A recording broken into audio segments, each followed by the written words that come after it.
Now we go back in time to the 1920s during the Harlem Renaissance. It was a time of limitless excitement and endless possibility. And it's also the setting for the new Netflix film Passing, which tells the story of two young black women who grew up together and are then reunited as adults. One, Renee, embraces her black heritage, while her friend Claire has chosen to pass as a white woman. Here's a sneak peek.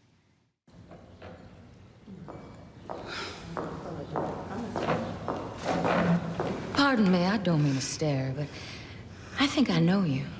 I'm afraid you're mistaken. No, of course I know you, Renee. You look just the same. Tell me, do they still call you Renee?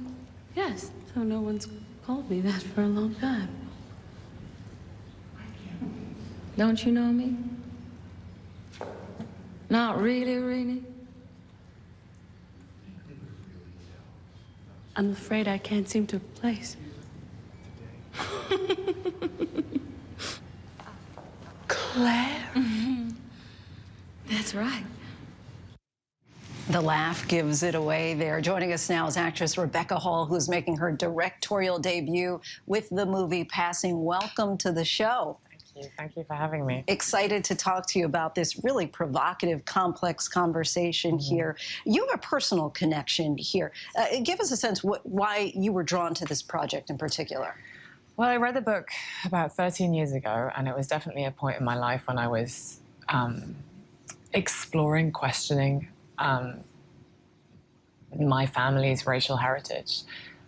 Long story short, my grandfather was an African-American man in Detroit, Michigan, and at a certain point in his life, he was born into a black family. He was racialized black, but then at a certain point, he made the decision to pass white. And by the time he had my mother and her sisters, he was living his life as a white man.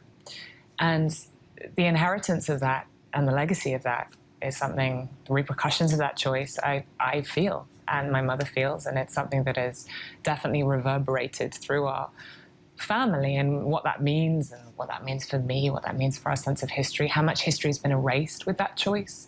Like, my mother did not know her grandfather's name or anything that he did. And I think really me making this film and reading the book 13 years ago, it started a sort of parallel journey of me unpacking and discovering an awful lot about that lost history. At one point in the movie, the character Renee says to Hugh, well, we're all passing, aren't we? Mm-hmm. What does she mean by that? Well, I think the miracle of the book is there's a little bit of a red herring. You know, it's not entirely a red herring, but, you know, she very quickly, Nella Larson, the writer, very quickly with the book, transcends the specificity of a racial narrative and makes it something actually much more universal about how much freedom any one of us have to shape our identity. You know, there's this sense of how much honesty do we have around the person that we want to be versus the person that we think we ought to be because of what we've internalized from society or expectations of ourselves as women, as wives, as mothers, as men, as, you know, black, white, all of these things, gay, straight, sexuality comes into it, class comes into it. There are many different ways in which that negotiation can be fraught.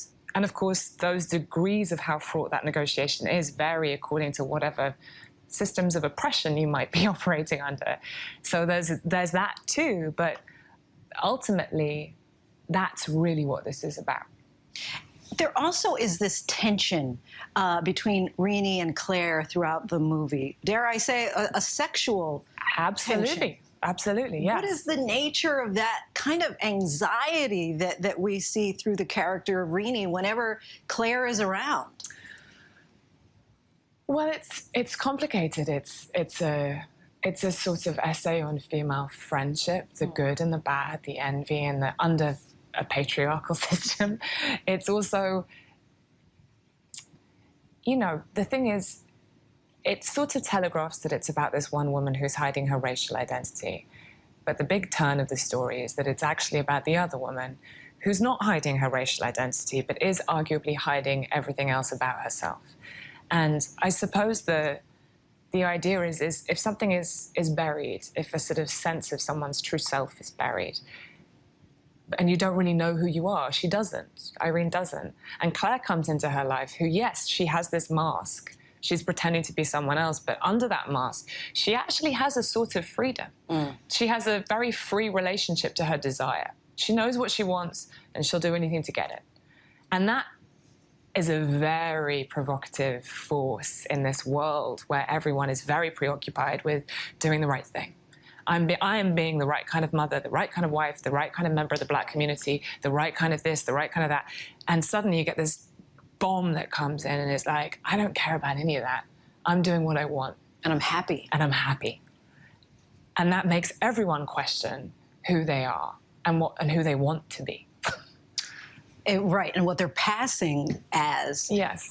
Of course, this is set in Harlem during the Renaissance, the heyday, and it's beautiful as far as the setting, the location, the brownstones, the costumes. But why did you push in particular to have it in black and white? It's integral to the story. I mean, at first glance, it appears that I'm being very literal. You know, this is a black and white world, therefore this is a black and white film. But it's not that. If you think about it, it's actually about our perception of that literalness.